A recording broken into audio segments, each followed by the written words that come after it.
Next on AM 1480 WLEA, the Newsmaker Show. Here's Brian O'Neill. Dr. Robert A. Heineman, Alfred University political science professor emeritus. Glad to have you with us. Thank you. All right, we got lots to talk about. Downstate Congressman Jerry Nadler says he's impeaching Trump. Georgia Congressman Doug Collins and other conservatives say not even close to having an impeachment process going. Collins says this is all for show and for Instagram and Facebook and things like that. Your thoughts, Dr. Bob? What's going on? Well, I'm not completely up to date on this approach here, but I think Collins is fairly close to an accurate description of what's going on.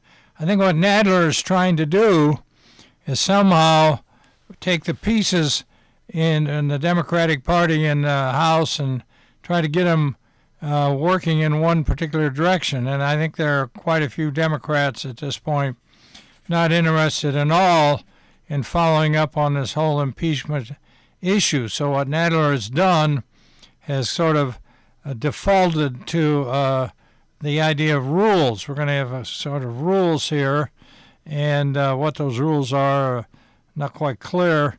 But he's allowing various committee hearings to count as sort of gathering information and data for some sort of impeachment effort. So, frankly, I think it's a sign that Nadler's position is pretty weak right now in the House, and he's trying to keep the embers burning here. But it's a pretty diluted approach toward impeachment if this is what this guy's after. And, you know, the whole thing is really pretty absurd in the sense that no one thinks that the Senate is going to come up with 2/3 majority to convict. And the real problem is, first of all, they don't have any basis, as far as I can tell, any way, shape, or form for going after Trump. And second, it's taking up a lot of time when the House of Representatives, frankly, should be dealing with some other problems that are quite a bit more important. You know, he's been around a long time, and I guess he's built this obsession here somehow, and I guess the country and the House of Representatives is going to pay some price for that. But was Newt like that with Bill Clinton? Well, I don't know. I'd have to go back and look at that a little closer. I think the thing with Gingrichs was that he had very tight control of the Republicans in the House. And so his obsession with Clinton, I'm not certain you'd have to say he was obsessed. There were some, though, who I think were. But certainly Gingrich is the kind of guy who is just a mean guy. And when he goes after somebody, I mean, he really is nasty. So, and I'm not certain Nadler is, frankly. He just, like you say, got this fixation. So I think that's about enough on that, Brian. Okay, Bomber Bolton. The firing of Mr. Bolton here this week is a pretty important step in the Trump White House. Rand Paul says it's great. Yes, I heard what Rand Paul had to say. And what we're dealing here with is, again, sort of the leftovers, the legacy of the neocons who really flourished there in the early part of the Bush administration, the W. Bush. But for our listeners, the neocons are kind of late comers to the conservative movement. During the 30s and 40s, even into the 50s, actually, they had some strong Marxist leanings. But in the 60s and moving from that point on, you begin to get a movement into the Republican Party. And in terms of public policy, the neocons first of all, most of them are policy wonks of one sort or another, trying to play with government policy to affect our lives, but they are strongly pro-Israel.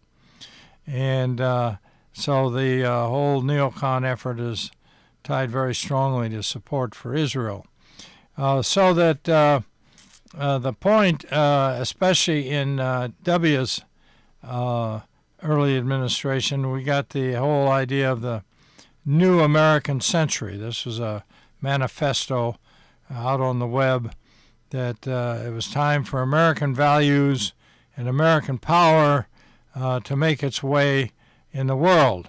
And Dick Cheney, Rumsfeld, and of course some of the guy Crystal for the William Crystal Weekly Standard. There was a whole group of them. Jack Kemp was pretty closely tied with them as well. And so their whole approach was really American power and no hesitation in terms of military power. And they had quite an influence, I think, in the early Bush administration. In fact, Bolton ended up ambassador to the UN there for a while. Are we talking HW or W? W. And although they were bouncing around under the Reagan administration, don't get me wrong there, but the thing is, these guys hang around the Beltway. They hook themselves into these various think tanks, conservative think tanks of one sort or another. They're making appearances on various news programs and talk shows, and they're always around. It's sort of the water cooler syndrome. The guy's hanging around the water cooler. We got a job for somebody. Well, yeah, let's take Joe here. He's standing right there.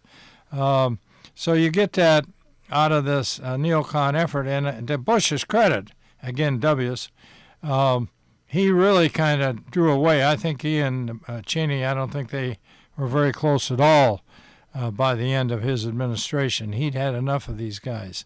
And with Bolton, you see he comes into he finally finds a position of some power in the Trump administration, but I think Trump's had enough of him too. So I think it's pretty important that Bolton will be on his way. Now, he'll probably be firing shots here and there. Well, there's been a dispute between the two, Trump and Bolton, as to who decided that Bolton should go. Brian, who cares? The point is the guy's out. And you're glad. I am. You're not the only one. And the term Bomber Bolton probably not that inaccurate. So, but I think what this leads to a more important sense is that it really gives us a much better idea of Trump's approach here to international affairs. And what Trump has done has really tossed out previous approaches to dealing internationally and is moving toward using the United States economic power in a very aggressive and powerful manner. So Trump, I think, has decided, and I think he does not want any wars. He doesn't want to be meeting those caskets coming in, flag-draped coffins. And I think his view is, and again I may be pushing ahead a little bit here, is that what have we gained with these wars? What have these wars gained us? Well, very little, in fact. And they've hurt us a lot. And in terms of our economy and the cost to us in human beings, and in terms of finance, they've been huge. So Trump, I think, has made up his mind that we have a huge weapon here in the American economy. Let's go that route. And now it's true that some of the farmers, Harley-Davidson manufacturers and such, some of them are going to get hurt. But do you want that, or do you want, again, our troops out there on the battlefront losing lives and such? So I think what we're seeing here is a totally new concept in international affairs, and Trump is playing it to the hilt. Can I ask. You have something you want to say? On the Bolton departure.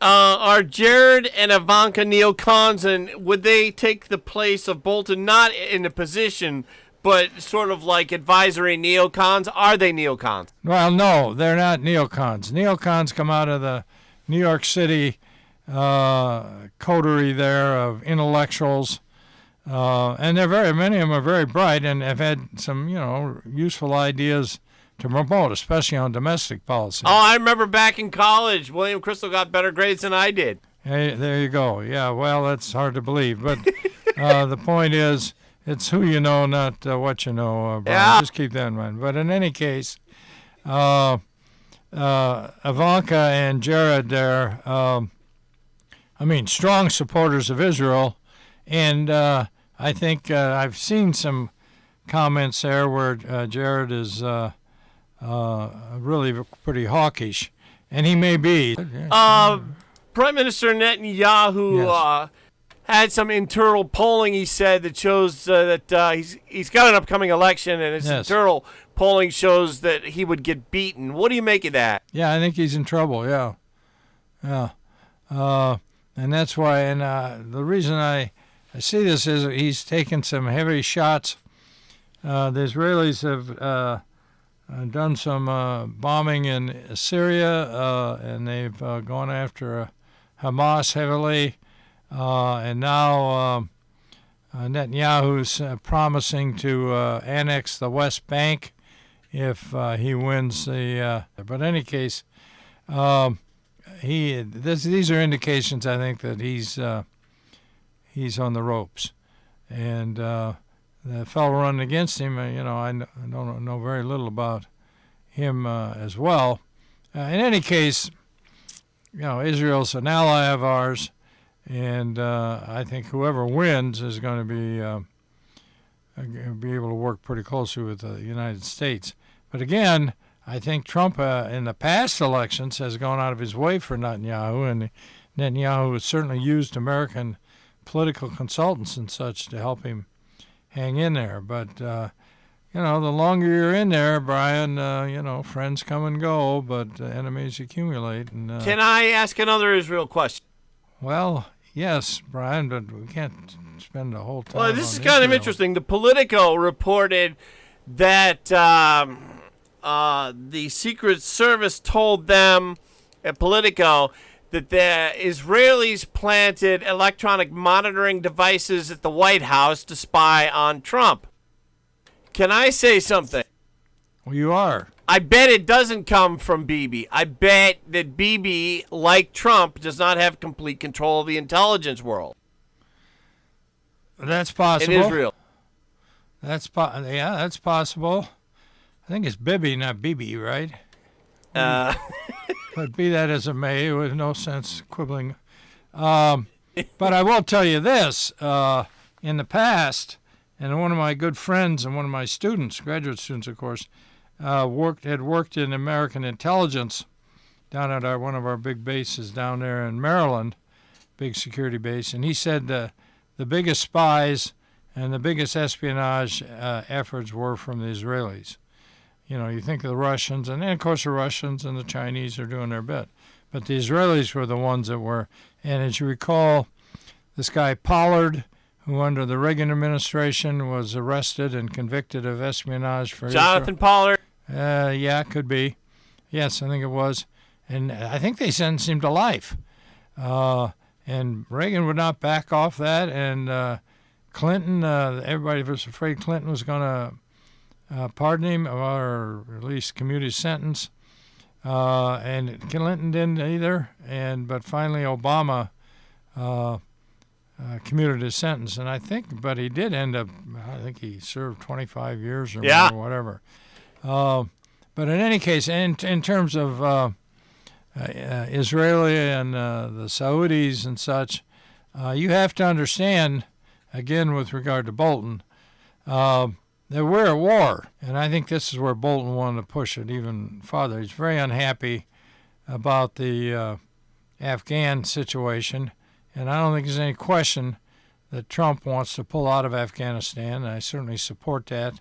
But as you know, following up on your point there, Brian, while we're negotiating with the Taliban, coming very close to an agreement of some sort, they plan to blow up something in Kabul, I think, and kill an American soldier.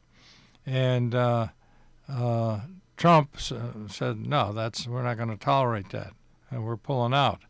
Now, following your view on the Israelis and the intelligence services there, I think it's quite possible among the Taliban that they have trouble controlling their people as well. So sure. It's possible there may well be Taliban, and there probably are, who very much do not want a peace agreement with the United States.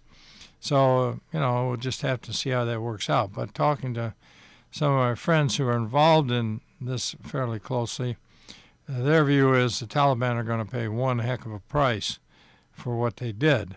And you have to understand, while we're speaking throughout this country, we have bases that are at this very moment killing Taliban, ISIS, Al-Qaeda people with drones and missiles and such, operating directly from bases in the United States. I mean, they're not leaving their homes. They're reporting for work in the morning. They're firing off missiles. They're killing. And I was talking to someone the other day. He said that this is becoming more of a problem. These guys are spending their day killing people, and then they go home and take the kids to a little league game or sitting at home having dinner. It begins to work on you, and it's a whole new approach to warfare. I don't know where all this is going to go, but these guys, it's got to begin to affect you after a while. But the point is, Trump's view is, let the boots on the ground. We're getting out of that mode, and I don't blame him a bit.